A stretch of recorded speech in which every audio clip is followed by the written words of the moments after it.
All the single ladies, if you're wondering why you always seem to attract and or date the wrong kinds of men, and by wrong kinds of men you know exactly what I'm talking about, then odds are you are doing at least one of three things. These are not the only three things you could be doing wrong, but they're definitely the top three. I'm going to tell you what these three things are and explain to you just how they might be hurting you. And you can take what I say to heart, or you can completely ignore me. It is entirely up to you. If, when I'm done talking, you decide you want to continue to do one of these three things, if not all three put together, that is entirely your prerogative. I'm just telling you that these things definitely will be to your detriment if you continue to do them. I'm Zach Lindquist, and this is Back to the Basics of Love.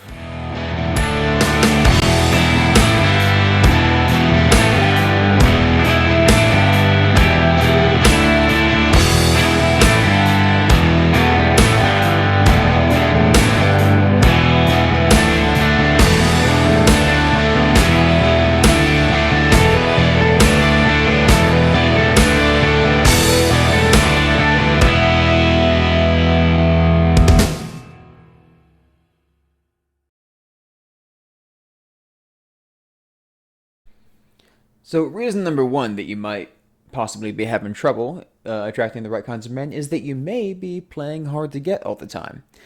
I'm not saying that hard to get is necessarily a terrible strategy in all circumstances, but it tends to be overused. I don't think people fully understand what it is supposed to be. Uh, so, in playing hard to get, you might just be saying to yourself, well, the man should always make the first move under any and all circumstances. I should not even blink in his direction until he approaches me and makes his first move. And that is an unreliable strategy at best. And the briefest way I can put it is that the most likely men to approach you when you have your shield up, when you may have a straight mean face, when you haven't even looked at them, the most likely men to approach you in that situation when you are at your most difficult to approach is going to be somebody who is well practiced in approaching women. You know what I mean? A player, you know? The kind of man who, after he approaches you and hits on you, is doing the same thing 10 minutes later to another girl. And you know as well as I do that his interest in you is not going to be marriage. The normal man, the one who is not a player, the one you are uh, more than likely seeking, the kind of man who is interested in marriage and in being a husband to you in the future, that kind of man more than likely is not going to be a player. He is not going to be well practiced in approaching women who make themselves difficult to approach. So, playing hard to get does not really bring him your way very easily. What you could do if you still want to play hard to get at some point in your strategy, at least make it after first contact. Okay. So at the very least, if you see a guy that you think you maybe like, that you like the look of, you might want to start a conversation with him. There is nothing wrong with the woman approaching the man first. I mean, just read the book of Ruth. That is a book of the Bible that is entirely dedicated to a woman who made the first move. Okay, she did not play hard to get for the whole book. That's not what happened. There wasn't any hard to get happening with Ruth. She saw the man that she liked, and she made sure that the man she liked saw her. That was the whole story. Well, not the whole story, but so if you are interested in the man that you see, at the very least, you can give him a look, give him a green light, you know, give him a smile, give him something. Even if you don't want to be the one that make the first move, give him something to work with. I can tell you that I personally have no problem with a woman making the first move because my wife made the first move when we first met. So I am 100% endorsing women walking up to the man first. In fact, the vast majority of marriages and relationships were started because the woman, at some point in some way, whether subtle or obvious, made the first move. So don't be afraid, women, to be easy to approach. At least for a certain kind of man. If you see a man you might be interested, at least make yourself easy to approach for him. or if you want to, go and talk to him yourself. There's nothing wrong with that, I promise you.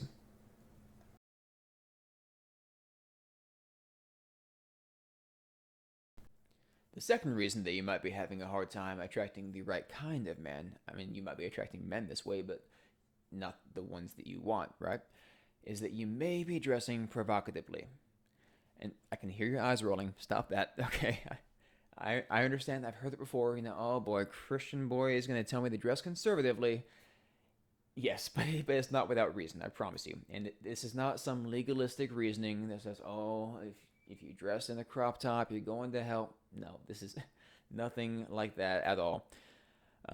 What I am going to tell you is that you do yourself no favors by doing this, by advertising your body to the men whom you are trying to attract. Because the men that you attract with your body are going to be the men who want to use your body, who want to use you. Those are the kinds of men that you are attracting. And if you attract a man with your body, eventually he is going to be repelled by your body. That is a very flimsy foundation because he is not looking at you. Okay, he is not looking at who you are. He's just objectifying you. Is the simplest way I can put it, the most delicate way I can put it. He, if you attract a man with your body, you are attracting him to your body. You are not attracting him to you. And so that is going to be a very flimsy foundation. And good men, men of virtue and character, are not going to be very quick to approach a woman like that because they are not looking at your body. They are looking at your character, and the way you dress is a reflection of your character. How you present yourself to men does say something to a man about who you are. And a man of virtue, a man of character is not going to be attracted to a woman who is advertising her body to everybody else. Because he is looking to your heart. He's digging for diamonds. He is not looking surface level. He's looking deeper. So if you want to attract a decent man, if you want to attract a man of virtue and character, a man who is marriage material, I mean, your body is not a bad thing. Okay, okay. Being physically attractive, making yourself look nice, that's all well and good. It's just trying to elicit inappropriate thoughts in a man that you don't want to do. You don't want to get him thinking about sex up front. That's the problem we're talking about here. Now, all men are looking at women and they're looking for a woman who they are attracted to. That's one thing. It's a whole other thing if you are attracting him solely with your physical attractiveness. If you are trying to elicit a response in his head by, showing off your body, that's entirely different from using your beauty as a boon to attract the man that you like. That's a completely different thing. Attracting him with sex appeal is a completely different thing. If you want a man to see your heart, if you want him to care about your character, then you attract him with that character. When I first saw my wife, this was in a country dance bar, right? And so a lot of girls in there, a lot of the women in there were dressed rather, provocatively, and the men that they attracted were looking for that. Now, my wife stood out to me because she was probably the only woman in there who was dressed rather conservatively. I saw her out on the dance floor with her friend, and she looked as though she had self-respect. She looked as though she wasn't trying to be the center of attention. She wasn't trying to be gawked at, and that stood out to me. That told me that she was a woman of character, and I wanted to get to know her. I wanted to meet this girl. A man of character is going to be looking for that. A man worth your time is going to be looking for your character, not for your body. Because a man who's looking for your body is looking for someone to use, not someone to commit to and take care of.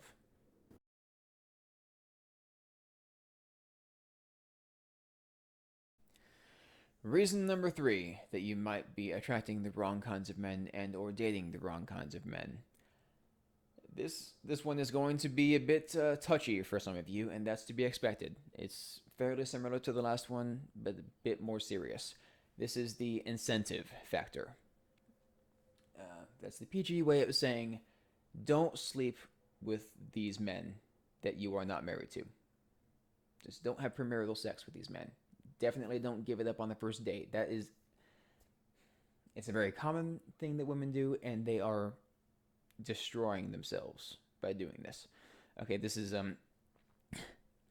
not only if you want to attract decent men, but if you want to keep decent men around. First of all, decent men shouldn't be involved in this behavior to begin with.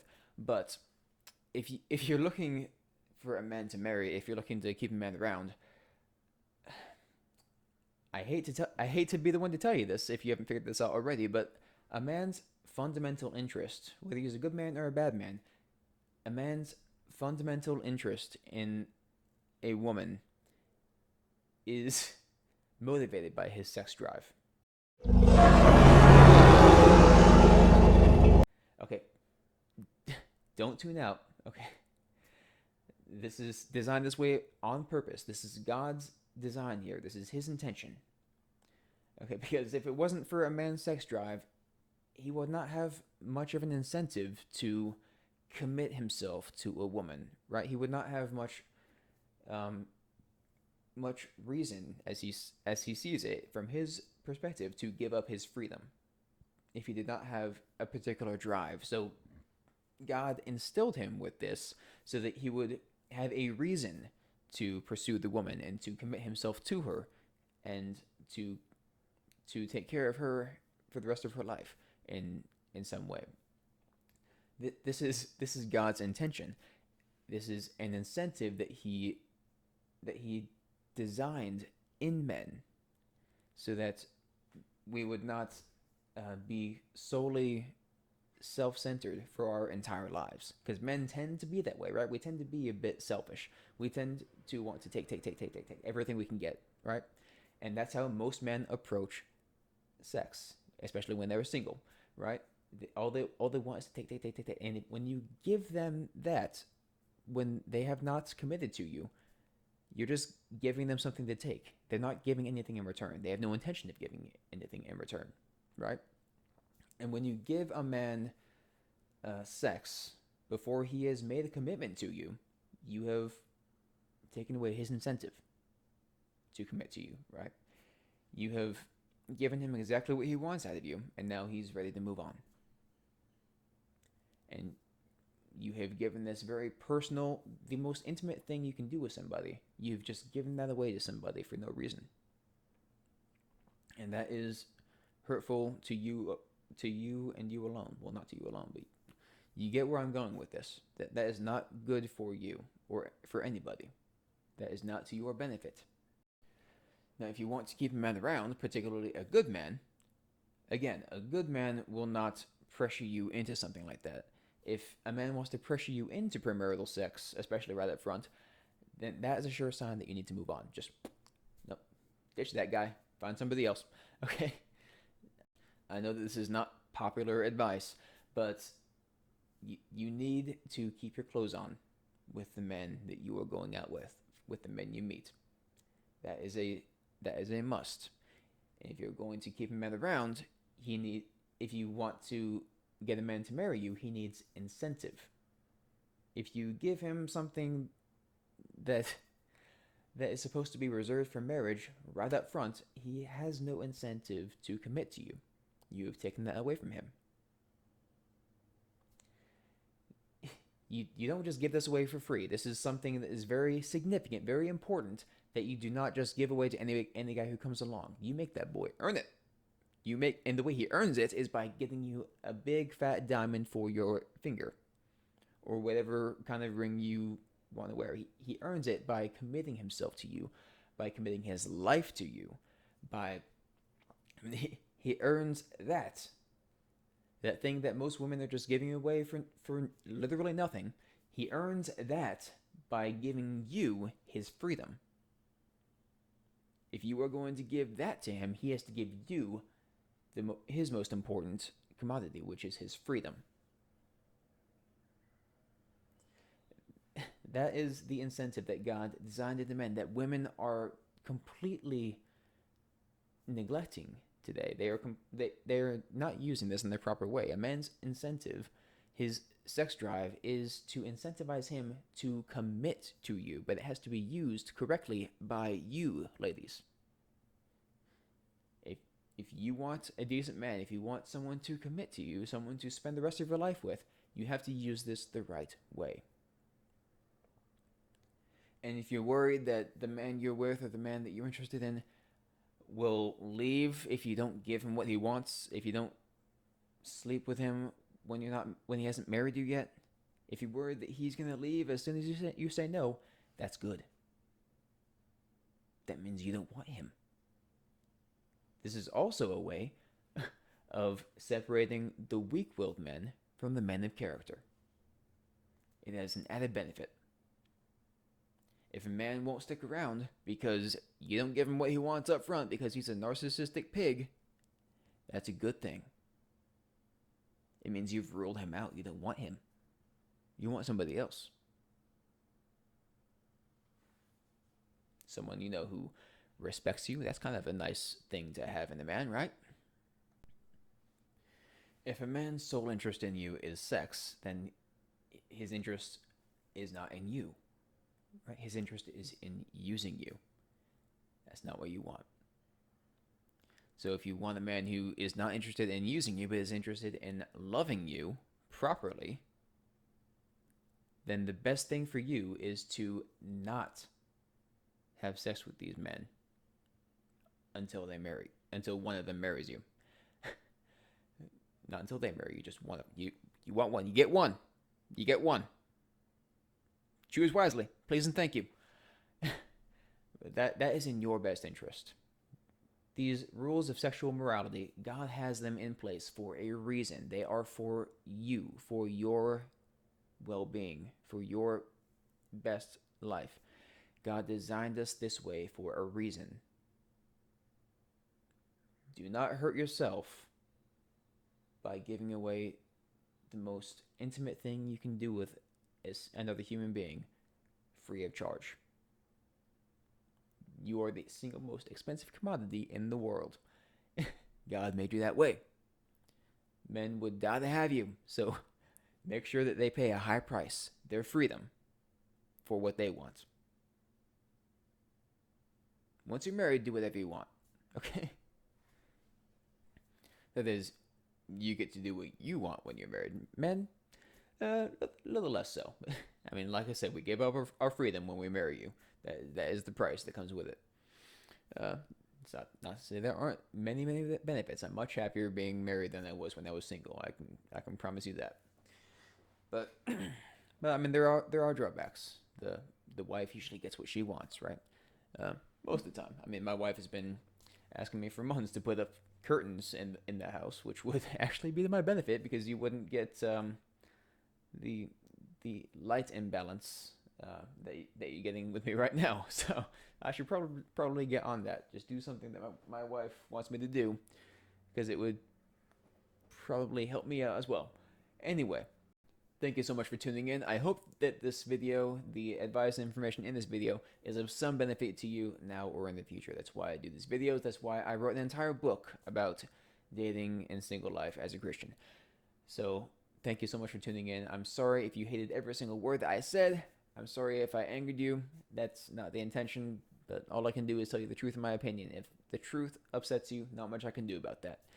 Anyway, but please don't feel like you have to come and beat the crap out of me just because you don't like what I'm saying. I promise you, my wife does that plenty enough as it is. You don't have to add to it. I'm kidding. My wife doesn't hit me that hard anymore. She will after she sees this video. So hopefully she won't use the 9-iron this time.